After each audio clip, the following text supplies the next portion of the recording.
che te pese pese ira mi ponto le ndo do kuro mi tole mi kudo dire me o kudo me pipo po ye ipo ile mi ko yen do no wa mi ton won do tun ki mi no pon bo yi won na bro ponto te pese pese loji dan lo ko bo won ti ton mi le ton wo yi no mi he go ara mi lo si ga mo mi jo le bora pon be to egbe de fie mi ti to ko yin afa gbe ame mo ngo lo ri to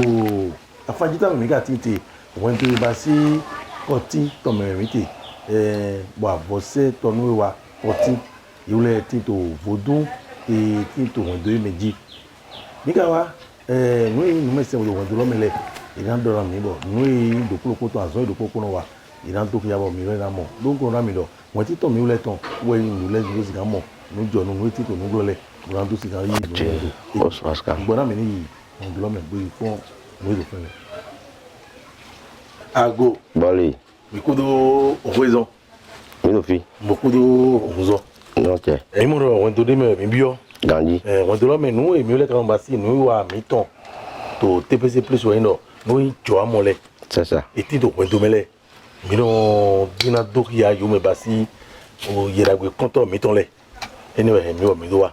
mi ka do wa mi le ti to nu mi na do mi de kia me to po mi to gere mele o yiro sule iran si bon nu epo le mi na de yi ma do o mlaoche Rose Pascal ko de gbe awa tore me awa e ma to bubure yo toro me do afandi tame atangodo avose kotin sin hondo me akabio ko gbe me sere to hondo me abia me vodun de to fi yo do vodun ko si osa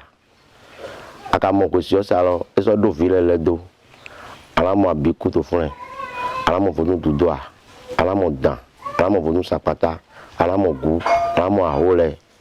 vodun konkole to fi po papa kunle janta amri ma vodun eso to fi iyo me wona che yedagbe pontole egun mi sire avose koti si wendo wa mite me ka tin to nu me so le gidi fi ro avose to nu wa koti ko e ka do de grazo do mi si nu me se wendo lo mele isu mi ka na bi oso isi we na mi bi o ko logbe mi mo atini to ti atiloko mi no we po si kan do de do miji bibe mi ton nu wa mi ton son plein mi na do mi do atini e to te ete si atinwe azonte mete ete we no wa do wendo lo me atin de kon mi no tete ne atin jo amone we yesu jobo amo atin mon koton atin ino hode de kon e to fun de no dugbo eno du kokoro asude aside eno do vevene bo azan ton pe fun de eno ya la eton bro ya zan ton bro ya mi kwa han po ton bo eno hode o da hi horo emi pon atin no ganji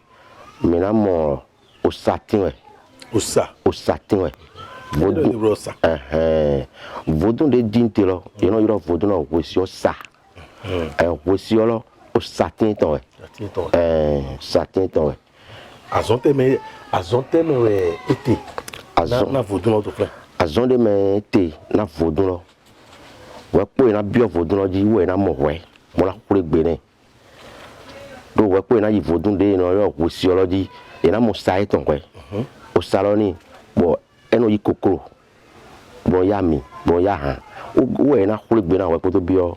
vodun da lo soji avose tonu wa mi si hu mi do ati to tene do emi lo su jobo amo bo we de gbon e ko to fun lo nu de we wa tin bo je go ma sen kun me le nganse de to friend nyena to e kombo to sinsen mo la so dodo na viwe but dem by do virus u de kombo mo virus wa so pe kan do kan yin ton mo la so to bi bayi o satin me mo sen magbe azonde me telozo ma do ga sen ga bi na no vodun do amo vodun e bi vodun e be mi le mo do ma ti te po we mi mo do mo ati mi amo do o hun yo wa tole ma gande ajama po do wa ni pe to ai gbaji fi mi amo do amade deji we no yo do ajama mi wo hun sire no yo do ma be o we na ye vodun mi do vodun de comité lo vodun no ye jobo amu we e ka ba yo sai ton yin satin ton we satin ton yin de pe ma gan wa vodun de ma je flen e yo na je na afo we e na wa te mi me ja vodun kon me lo na ni afo atin tiene no kwa pro wa yi vodun ko dagbete we afọ ma nine ton yin do yi na afọ dagbete na ton na me yi ma na afọ nya na ton na me ni ani afọ ni ana bie me po ma bie me po yeso to yin harupro yi na afọ ni aje fun bo ni afọ ni ana bie me yeso na onyu to agbasa to me ni ama so na bie me yeso so onyu hoho do mo ze go akra bon na egbese we so mi ko de ka bi do asan to do azan asan tele ji do azan to fait to sori wa yi iro je gangbe a je gangbe le no ko de nte mais que TPC plus yeda we ponto le dile mi to bi mo mi bon nu ku mo je nu ko do na tin o ezo mi to le popo o ba si do ko cambio mi tele o mi o to le mi na cambio o lo ezo mi to ko ile cambio na do si ga do nu ku mo je nu go do ido mi dilo ati mi mo tene do satin we vodun de ji ka te insalo vodun si ati we yen ne bo ido ne afo we po afo don de dandan ido ya mi no mo e no mo ma ne afo e ma yan afo ni lo do ya lo arabio ko mi no me pa ma bi opo e te ko te ga do wa ne afo ka bi me pe wa po yan ne afo me me pe wa to de to feeding so do nu kontole bodo hunga bodo vodun wende ido hun e vodun de yoro po si oloton bo ido hun e ton vodun ton we po ina je kan le ido alile de do ne afo wa ton ya lile la yi we po kana ye komo la hodelo ina mo ala bola mo azan bola mo veve bola mo ami bola mo avi bo yo hodele po pala patani kai me kan hodelo te free we mere masinga mondu tento ai bro mondu ayo mondu tento ina fombo amodo odu mi ma so mi de tento fi ba wa e de mi wa vodun mese mi dole ulo ese o ye mi na do na o do ya mi to yin TPC plus ye kontole do mi wa o ko iro do afanji tame en to avose cotiser point domaine vodun de ka do don do agboju e no beson e ko don bio e gbegbe mi mo vodun les autres flan vodun no vodun le paté ni bon la bi don e na chena mi ba o do ni amado iteutu amanga ihogbe iteutu ando egbe iteutu alado we podo ihogbe vodun agbore mo mi tene agbo legba lo isien peri legba ni lo isien tran legba jenu legba we e ka sin edo meloku guku meloku toku meloku zoku kabi meloku ku adidi boy manyoku re hui boy wa vodun le wosi olode wa yiro memo koton bo cambio lo ku te hui boy do ma ku seku gbeto alo aton we sise mi han don ira cambio lo din te ajuro na ajuro mi ni bayina we edo yin zalo na mi fune mi no zalo na ku vitoro de ni be vodun ko lo zalo le gba ko no zalo na ti le gba lo ko bo be ma se je le gba lo ko wa do pon kanji ya se je ko mina se je ko sande d'accord point do dile me mi to le to pon do yiro so yo to le gba re bo yi pon fun pon we eno wa dan do wa pete etele hidron ye de to fun di eno du kokoro ejo fun kuma kokoro asuropo no yi bo ejo an ne ho ha we no du we no du ha we no du emo du gbo eta to no du no to no du ha ro de nyen avose fon tono wa mo lo ni do ha we no du ha we me ho de do no to ayile ha we no ne abono du kokoro indo melo ido gbeto sise mi do ran bo ye jura ne hu ro kan na ya ka bi jura wa hun de fu ito ye ja wa hun we ton we don du han amo ido ku vito lo nzalo ne mi de kon ero mo kokoro asiropo bra mo adu bra mo va vo frin sope bo do ne po le gona bo mi don yi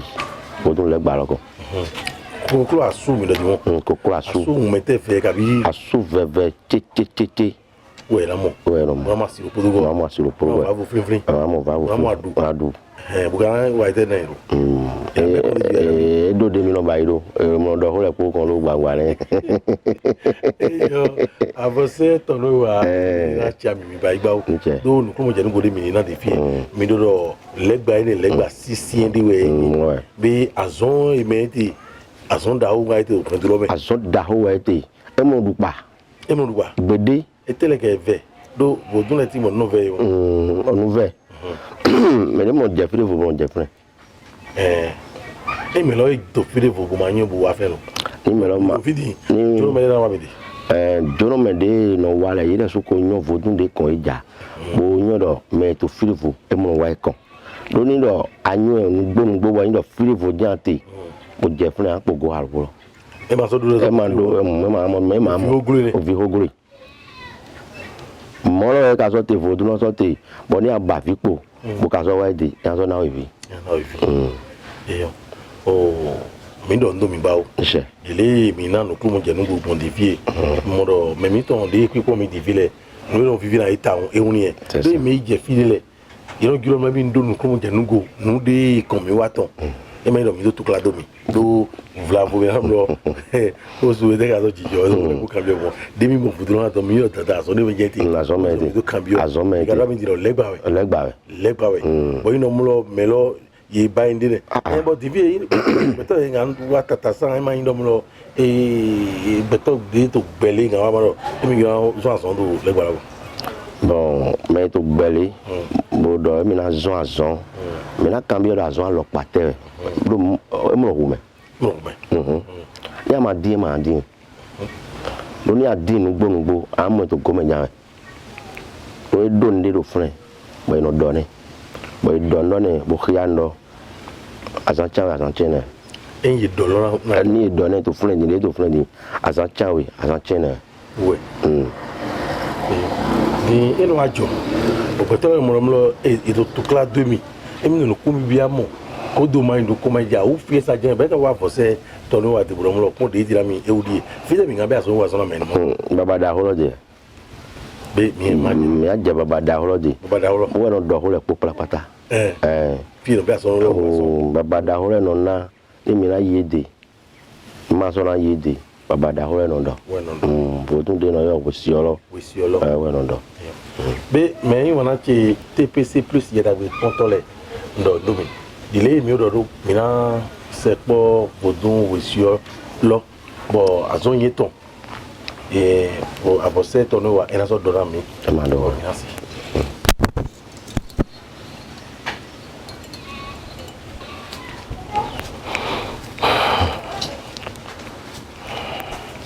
e une mechile TPC plus yeda we pontole do da we ko die mi do do mo mi na bio vodun christiolosi awanu mona si azoye vodun eton son avose tonowa si nume avose la oche hosu Pascal mi wa mi no baba da oro vodun de no yodo wesiosa lo vodun ri wesiosa wesiosa ulo ni wesiosa vodun ri de ka do fun din vodun le we bayan sun jobo amo baba ti e jobo amo do ka ho nu e ovino gben yoyodo vodun wesiosa lo e be vodun aije bo tobule yule ko do system ete yin azon ton de irunwa to gbeto sin pezame c'est ça Kosu Pascal ni ma do he holode vodun wesiosa lo ino yo covid de kan ino yo abiku de kan ino yo ose de kan ino yo vodun odan de kan imi lo ka ja covid to yo gbe ina he ami mo ra he avi imi lo ja ina he mo ra he ami mo ra he avi mo ra he de hokwe bodo wa kan na holo ni ina he avi ami de hokwe bandu wa iko do yoro kuvito e ga yoro kuvito ne era o ba no to so gbe dro ya kabi e re na ja himi wo le ko be wa mo egbedi azan ji mi wa fi to egbedi akizan lo poso ni ni je ho ja di mo me lo mo emi ja avose kotin si hon do me o ja kuvito yoro gbe era fu veve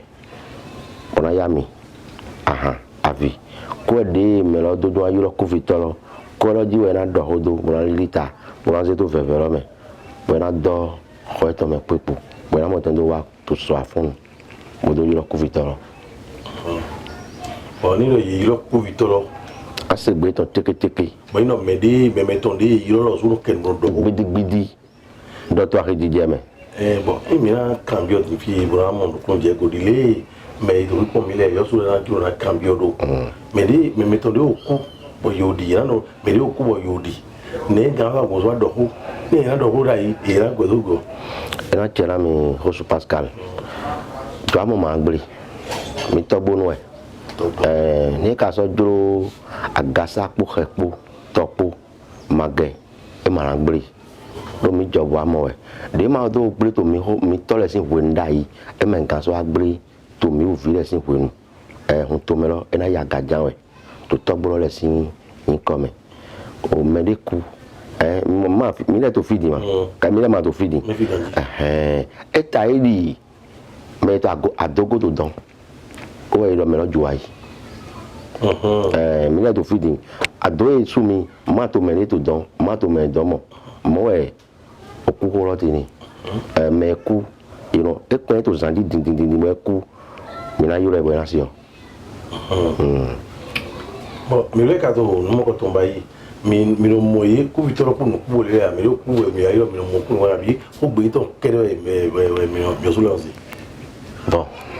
ko ne ho da ho ya lo cambio mi le su papa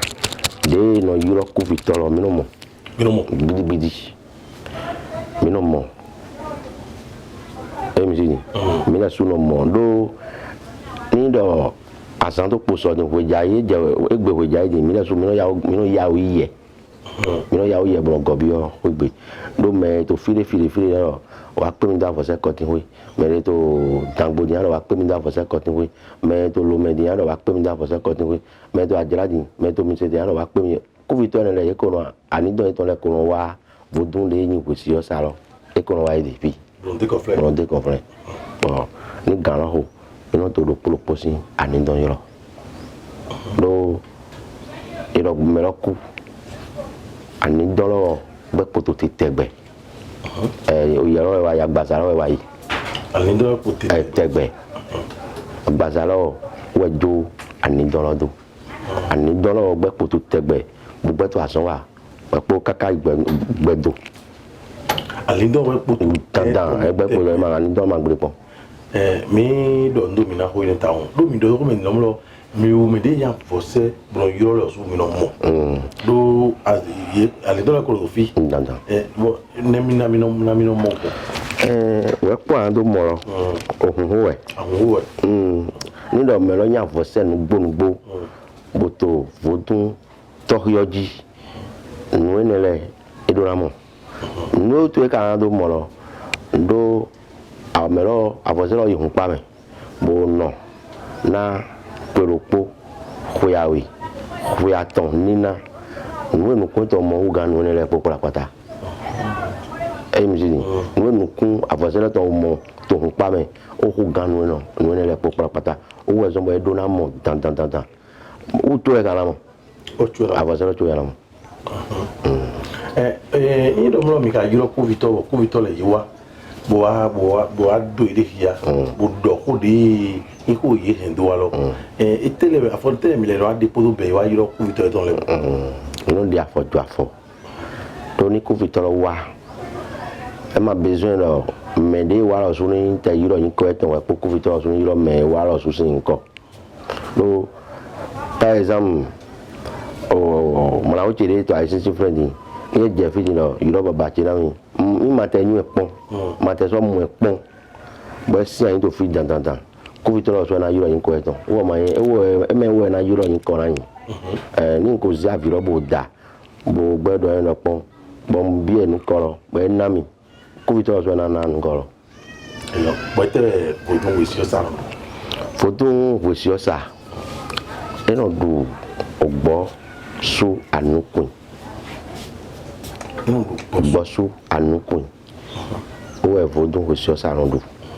emjidi bon du koko asu asi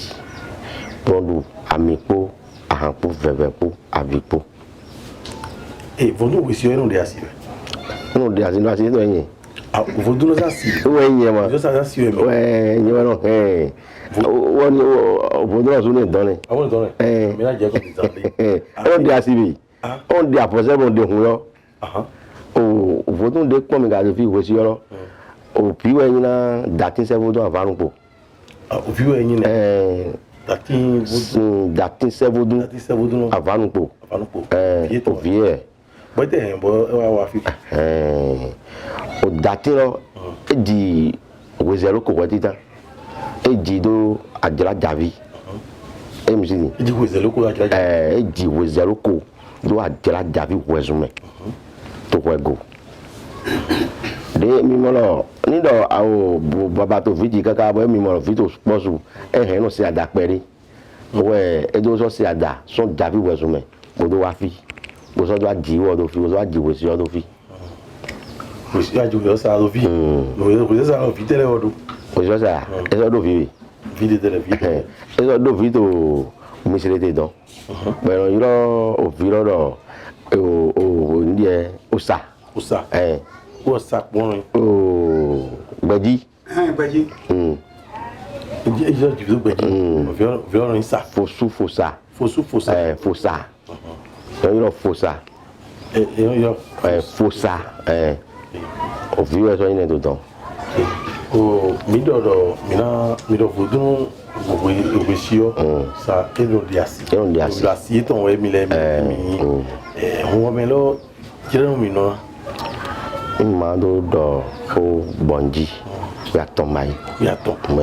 e we te to egbe di fi we pe aton yen gbe to me to mo go to mo do egbe din àsìkò re mi wa te din bodo me to gambo to minu po sisi je Hamilton Guillaume Mataran taron to adi on le po por vile do asewi wezo de me ho mi ton le président mi ton akasa po epo de do aisi ayin e wa don do godo pede oni do vodun te de asi vodun le ko te de asi din no pondron bayi do ira yo me ni bo se je mi do abiku to fi abiku ro di today a você tonu akoti Osu Pascal mi do mo lo fodo développer fi le do owesiosa fodo comme des vidéos fodo yo abiku abiku de abiku mo eno divire le mo ni adiviro o viro wa gbemere viro ti keke bon eno do o so no do agbasa ede ena kikan agbasa na ede won kikan mo bon kabi me no mla yin zamedi mo fun mo mo ba palo awutu me no bai mo ready bikuro re you ready bote neno wa modo you friend you know you like to fodun da horo konton beno do ho ayonu yin re bi iro tru ayogbe je ndo ayogbe re no do ye yiro yi bo adan to me lo gbo eze ajo wa joro ma yi eze azon wa zoro ma yi kabi eze e ma mo fiji de no do o ye mra izamedi bo e do he me ta mo me bo me lo mo lo ye do do he me ta mo me le pepo ma ka mra yin abiku no bai mo ni ka yiro yi bo ye mi ka ho se bo e don we ina yi bo mi na yi no le ete don iro abiku don ka ho se abiku ndo polo nyawe amikpo ahanpo avi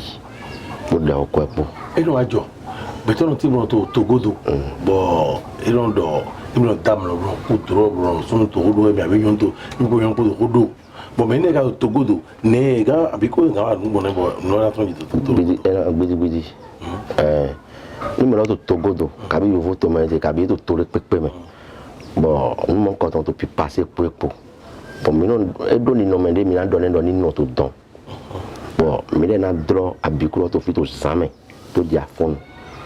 bon a do ne do ni ma du kura kon mo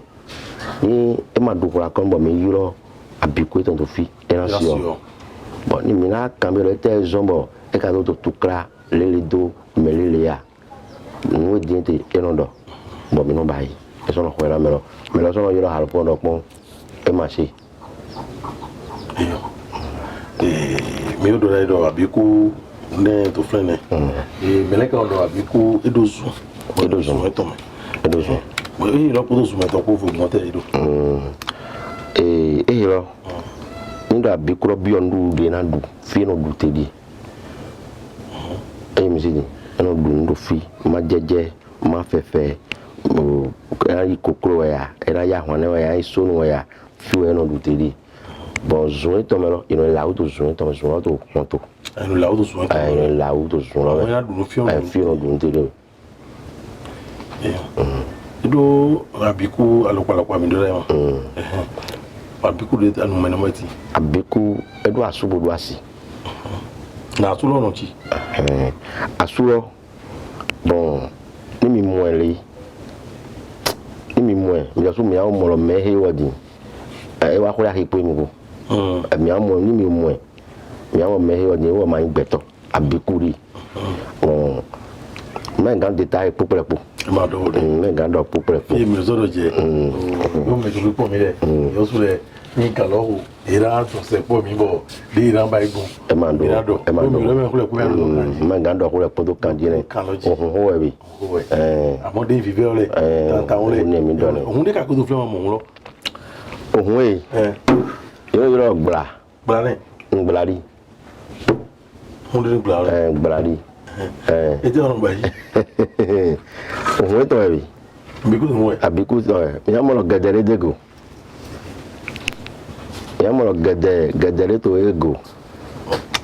nindo oviro ma setonu bendo ro vie de ma setonu ofenje no sonu ofenje no si sonu bo to ma setun bo hihan pe bo no hihan pe je no te bo fen sonu bo e ma seto to e ma se no ton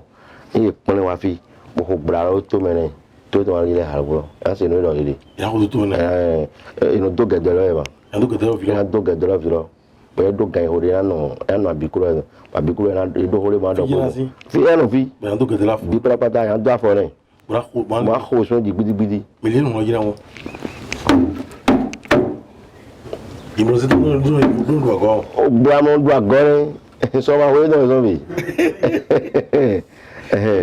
e mo so vodun ko do ja mo de e mo do ago bi e lo hun ni gla hun ogwero no so ma ko pere we o po hun gan po ezon bo yi honu bo hun gan do en do ni note de hun gan ka ro do en do ni note to do bo sun jije de hun gan o ka note bo yi gen o e ura ri burido po so e ma ko so de ma ko lo ezon bo do hogo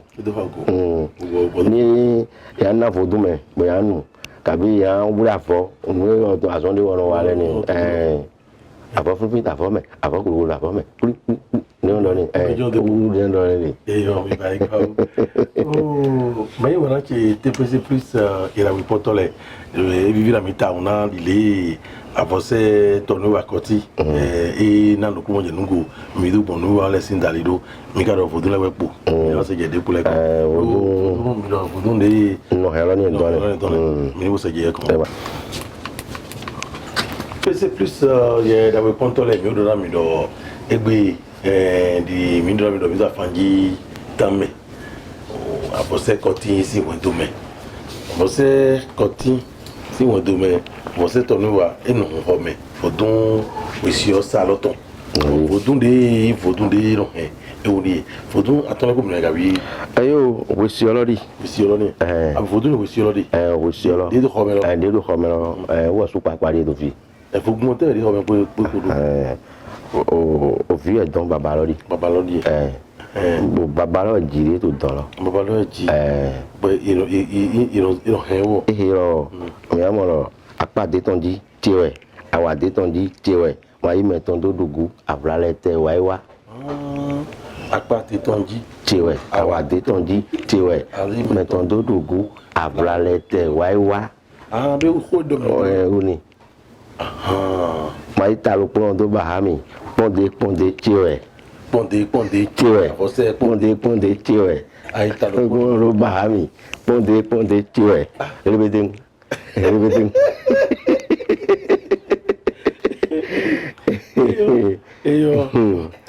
o salary se fi je yin yo yo do oye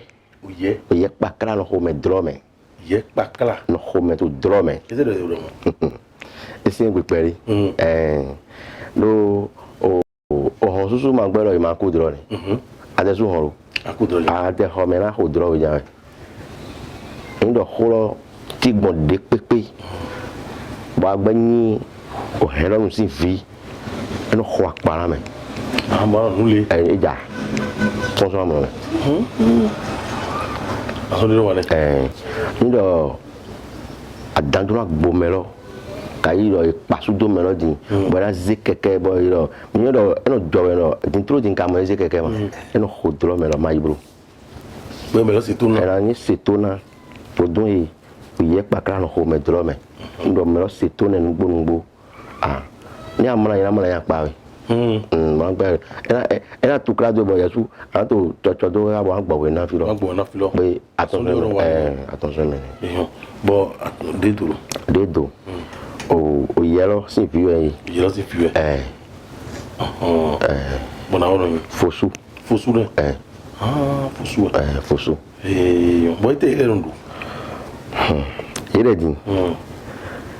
dedo fun ni je hon yi te won je hon yi te lo hon we won je no tonti mi wa hon we to lache lache mi wa hon we te bo ye tete gigo mi amoro gbepo hon me ganji ma mo lo gbepo hon me lache we ye gigo so din lache hon ko me ayi no hon we tin yi lo so lo yitan lo le me o mi jako podo lache hon ko me lo po mi wa hon we bo zero ko yi fun datin e ifun datin hunsu e ifun o ra e ifun o dun tan konkore biwa yi ifun amoni be mo ni ti ye je won yi te o bo diro yan ko bi adome ado iton me e bo te ile mo dunde ni je adome friend yan da iv yan do ni fin ju kai tata yan do ni fin deji mo an ba ihoro wa de ton mo ba tv mo kokoro asuro po asiropo osinpo ahanpo amipo mi aje baba yi ton kan po ho de na yi mo fe loya igodi adome yi ton lo me de makaro mo amemro mo me de mi mo ti yi di maso manga mo ba nga je so de mi na wa fi di mo ba ipo yo ya to me ni yo ina chena mi dondo mi mais que TPC plus irawe contrôler a você tonu wa koti ye le to no klumo je no na mi do foto e kon yete to wendo e basi koti to me e do ko kaka so do mo do mi lo sule mi mo modifier bu ngeno mo tanda no me se yi choamo e kon yete no klumo je no go de mi kan dole ye ko na mi de mi kan sile de mi kan mole ye do ya mi ko mi dondo mi ba o to wendo lo mi do ro foto le ko mi ga je kon na kamelo fi mi je di e ma so foto le fun mi mo lo ni àjọ̀dún hon dore me pedo amo pedo ni amo pedo amo ogu amo ahole amo vodun dan mo la mo vodun dudua mo la mo vodun sapata e to fune bo to holo po me to fune bebi mi la se po mi la se po yo naso tiana Yesu kosu Pascal azoro ena yinuko nuko ina intoi ama dobo ena okuna we ama dobo ena so yin azona we ovina no ganji asina so no ganji mi dondo hunto me bleblo pete bo dondo baba me popala pataton de to fino didi ino yo ado seton di adankro no ndo wa président agasa po repo bo dondo secrétaire ton général lo de no yo ganva pofon mi dondo me popala pata yina nyo bo gigoranyo nto na no alo eto me afon bo zanakudo o kanando bo gorando oh métier TPC plus yera we pontole mi ko so wa pa de voji de le ndolo dono ba você tono wa sin dalibero fotun de voulait pour fotun de comme wa difier et de fotun ko doni e mi ka mo ko de to fi de mi ga bi ogre mi mo atin o mi do sasi atin on tout e difier de te atin mo te o ju ko de ro ni aje ko do kan do gbede me ho mi to le bi o kon de lo me mo re mi wa ije lo di atin de wo titan ituni satin wa so sorti po de lo tan e asko de satin donc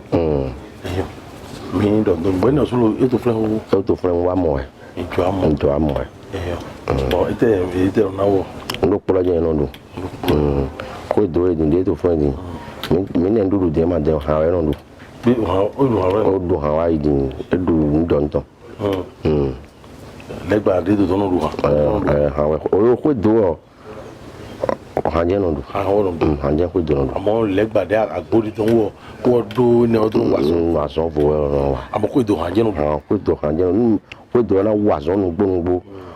bura bo no si eyin ko si bo do hon do ma ko do na wure o ha we no do ete hande apata no asugas ayo anu ayapa anu ha de o divi po we no do ngo e ka dudu bo nyon lo to ko lo gbe janwe mbo yibo go ina wule jawe ndo me se do ko ko do no ko yi ogori ogwo yin lo ogwo o ndelo se ko ya ka bi ogu mi lo so ya do kumbo amo mo je de zo lo ngo mo je ti èmi no mo ro guri e ti mo ro yije da ko to fi da ko ogwo ayo ogwe o mai de ko no dagu mo ho meti ete otina e wo tin wo e lo ni alisu ogwe no kre ndo me lo eto azonde meyi kabi eto nle sa bo ali lo ma hun bo e wa bo mi ne kokoro de no du bo ne tv bo ne iv bo ne veveton o me lo eyi e mo lo ali la hun ali wo no hun ra me kokoro asu no mai ve ayo asu de pepe ni ga neli ali lo na hun kokoro ko to de don du mo do iv tv wa iv po do iv po ahalo guru no mo no ha vivi no ete to mo no ha sise ndo to mo no ha sise me ni ha sise me ni la so bon do problem ete to ma ogu nu ko to nya we no di mo na e ma no na ha sise ha vivi to podo ami ve po tv podo iv po ni no do re ni eyo mechele mi poto nu ko ito nu mi to le me mi je ogu mi tron ko do kan bo wa ogu e tin to ko ndo avose ko tin to me bo divie mi tron fi di mi la so je bo to te ko mi la je ko ni mi tron gu kon di mi la mo aho le to fla aho le to fla mi kula mi je aho le ni bon le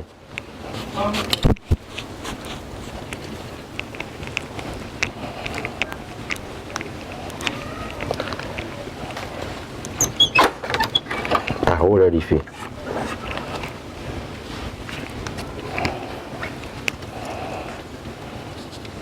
aho le o se fi kankan le eno gero poji wa ni gawe no aho le no so po aho ye jobo wa mo yiwe ya kabi ijiwe ado ayi bon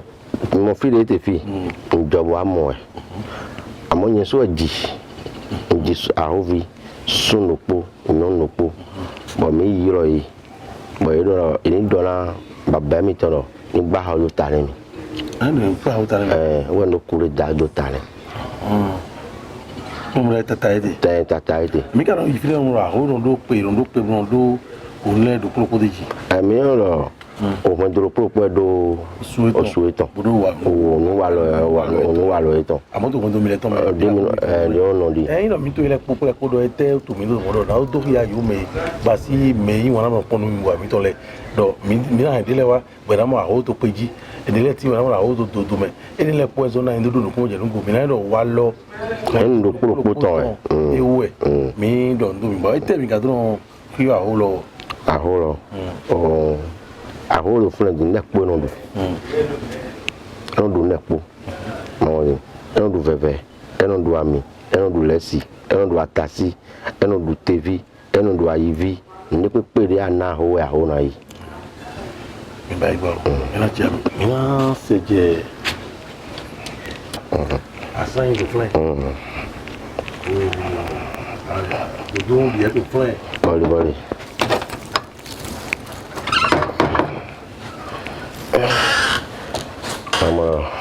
Ça il est au fil. Oh mais tu TPC plus il y a dans le porto les holom et mi wai. Hoy mi ka wai de vie. Holom et vodun de de même aide. Mina il do klo ko jira mi. Bon mina mo. Vodun te inde do don. Odan verdon. Odan verdon. No inde do don. Odan oui. Dan oui. Vous augmentez odan vert odan oui ko. Les deux faut bon. Les deux faut bon. Ete tu dawe ete tu tayo iwe wo ete le mi na dawe lo dawe yo no iwo si ohun wa han vivi po kokui o vero o wo no yi veve wa mi ve po mo so yi kokui po ohun po o aha de te no no han vivi o so no so la vi na o dawe ni o dawe lo no han vivi kede àwọn o mi agbadumo dans lisa agbadumo bon dagbete o do mo wa dagbe to no do na me bona nilo me lo pinu ko ngo yuro do ni mo sinse e ma poti ko eton e ma poti fiton e ma poti asiton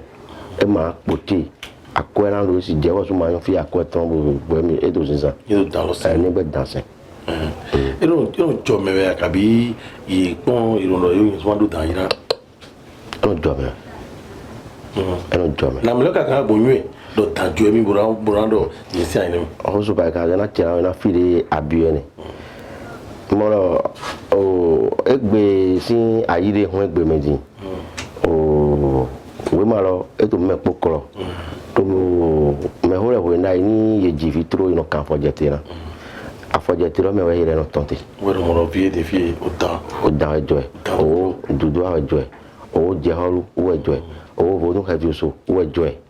nímìíràn ìgbàgbẹ́ lìfà yìí bó kan afọjẹtì náà òfìyé tán fòdún lè dọ̀hó wọ́sọ oyún fòdún náà hóhó. de ka ko da pa fi le d'accord mi mo Kuvito sanwe ekile me do ndrole no sun si po nyon si po de do ndo itole asan itole we ekile mi na pa di so on da nure on ne kokura asu ton ve teke we no ne we no du akokura asu je no du mon du feve ami o yalode yalode wo lison ito yin wo lison ito dudu a on do friend do ajala mira dona mi do fodu de mi mo ile kokule ko to fili nawe mi no pe gogo azu singa do na no je fe ila ire do do mi mo pi mi so ga je din do di e do azan mi no idun wa so le kabi e mi fo gbo mi no e me yan e mo wa ide do azan le poji mi no wa to ajalagbe mo so wa to je gangbe wa ajalagbe je gangbe we no azan tonton e te do yin bon no boje ayo so no boje e so no boje e azaye to boje so re jadi mi na do si mi na do aha mo la gbon me popra pataji de mi no ba gbon ni sorry jaje ye mi ko no si e me bia no si ame de la huna de o ma besoin ya huna i dandan ahen si de na isi na yi de na ya han vivi na yi de na iso labi de na yi de no iboni eyo mi do ndo mi fi mi yan je de vie mi na do na mi do ina vivo mi wa loto mi na do tara mi wa direct gahu meton mi ka bon dire mi bayi de mi yan bi ho mi hu ho lo ma do luto mi hu ho la mi yo buru ne Josu Pascal o wa ka o se wo na kana ba edu ma wa ka o se tra na so le pe no tu ndo hu ho lo do me ho le si ho mewe bi bravo ina o ino ba wa ino ba bi bra si evle gandi ba ya ho do yi e ba aka ho do me mo ho do me ho di gba ko mo ni ahu ho e ya se ndo le do we yo me ti tepeze please la ko to le mi do ndo mi kudo wan bokudo okun 0t bodo pon mi wa mi ton mo do ton egbe ton ile mi ko yin do la zan egbe ton le ji mi wa mo ko no yin ni wo mi no ba si to ye do ya ko tepeze plus ton ji wo mi no kon mi wa go egbe ton o ga do do mi popo lo pa ta bo ran mi lo o mo to ba si avose koti to me we mi no to egbe to afanji tame avose tonu wa koti to bodun mesen lo ile ji ewe ko ko no po ewe do pa mi ka so edo lo e ka do mi basi mi na do Félicien bonu ke yi oyemi ton Guillaume Okarin ko do mi den go yi Mathieu gaji no to lo mi do do ko ko ata bona do mi do mi ba igwa no bi mi ton Pascal Rosso ko no bi yi wana to mi ko do mi mo do ye igbo